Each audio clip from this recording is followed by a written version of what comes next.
Hi, so something we hear from optimists and from pronatalists is that things like pessimism and antinatalism encourage inaction and ultimately lead to moral despair.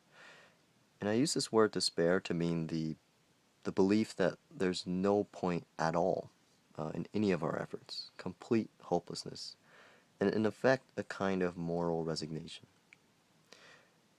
Obviously, there's a specific sense in which this is arguably true because antinatalists do abandon the kind of optimism that says existence either is or will be sufficiently good to warrant and even require perhaps continued reproduction. So that sort of hope is abandoned. However, we do not abandon the the value and importance of moral decision making, and that's very important. So suppose someone thinks the world will be an awful place no matter what actions I take. Or refrain from taking. And so we should just basically do nothing.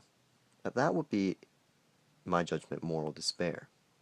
It's awful, so why even bother making any moral decisions?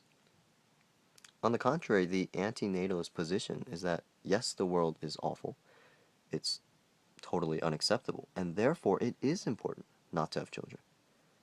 It is important to try and do what we can to prevent others from having children through discussion, conversation. The point is that there's no contradiction in believing that, no matter what we do, the world will be, on the whole, very bad, and that we ought to prevent, to the extent possible, any more suffering beings from coming into existence. Now, these views are clearly compatible.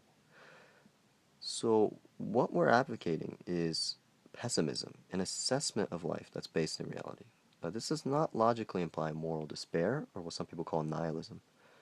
So, there's an important distinction here because despair, again, is a state of complete moral inaction.